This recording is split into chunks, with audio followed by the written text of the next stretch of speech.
Dhami cabinet में विस्तार और फेरबदल की चर्चाएं एक बार फिर से तेज हो चुकी हैं। माना जा रहा है कि इस महीने के अंत तक या फिर जुलाई की शुरुआत में कैबिनेट में जो बदलाव होने हैं या फिर जो नए चेहरे आने हैं, जो पद खाली हैं जो वो भरे जाने हैं, उनको लेकर फैसला लिया जा सकता है। हालांकि अभी तक औपचारिक तौर पर भारतीय जनता पार्टी की ओर से इस पर कुछ कहा नहीं गया, लेकिन जिस तरीके से संगठन के भीतर की सुगबुगाहट है और सरकार के भीतर चर्चाओं का दौर चल रहा है, उससे माना जा रहा है कि दिल्ली दरबार से हरी झंडी मिलने का इंतजार है। और इसीलिए अब जो मामले हैं, चाहे वो कैबिनेट से जुड़े हों या फिर जो कार्यकर्ताओं को दायित्व देने से जुड़े हों, उन पर निगाहें टिकी है। हालांकि दायित्व वाली एक फर्जी लिस्ट भी वायरल हुई थी जिस पर खूब हंगामा हुआ, लेकिन अब सरकार को लग रहा है कि जरूरी हो गया है कैबिनेट विस्तार करना, तो उस पर निगाहें अब टिकी हुई हैं। फिलहाल सरकार की चिंता बागेश्वर उपचुनाव को लेकर भी है। भारतीय जनता पार्टी उसकी तैयारी में जुटे होने का दावा कर रही है। बागेश्वर में चंदन रामदास के निधन के बाद जो सीट खाली हुई है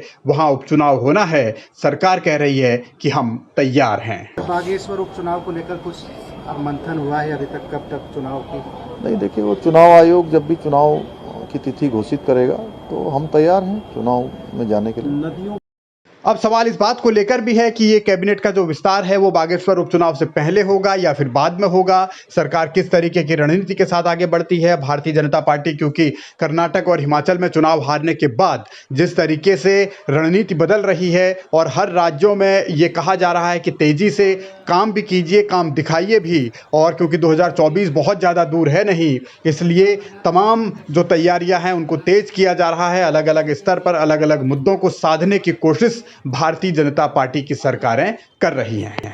डेमोग्राफी चेंज हुई है और जो भी इस प्रकार के असंदिग्ध लोग और जो कहीं ना कहीं किसी प्रकार से संदेह पैदा करते हैं, उनके लिए यहाँ पर वेरिफिकेशन ड्राइव तेज़ी से चलाई जा रही है।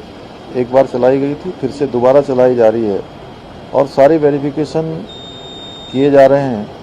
कोई भी अगर संदिग्ध पाया जाता है, संदेह जिसके ऊपर होता है, तो उसकी पूरी जांच होगी और जांच में कहीं भी पाए जाने पर सख्त कार्रवाई भी होगी।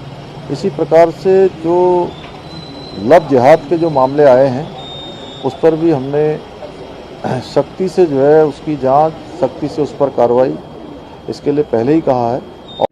उत्तराखंड में इसी साल निकाय चुनाव हैं और उसके बाद फिर लोकसभा चुनाव भी हैं, तो ऐसे में सांसदों की भी परीक्षा है, सरकार की भी परीक्षा है और संगठन की भी परीक्षा है। लिहाजा अलग अलग स्तर पर तैयारियों को अंजाम दिया जा रहा है। और दिल्ली में होने वाली मुख्यमंत्रियों की, जो बीजेपी शासित राज्यों के मुख्यमंत्री, उनकी बैठक भी बहुत अहम मानी जा रही है। और चर्चा इस बात को लेकर भी है कि इसी दरमियान मुख्यमंत्री बीजेपी के बड़े नेताओं से मुलाकात कर सकते हैं। खासतौर पर जो जेपी नड्डा हैं और जो संगठन महामंत्री हैं BL संतोष, उनके साथ उनकी मुलाकात हो सकती है बैठक के बाद या बैठक से पहले।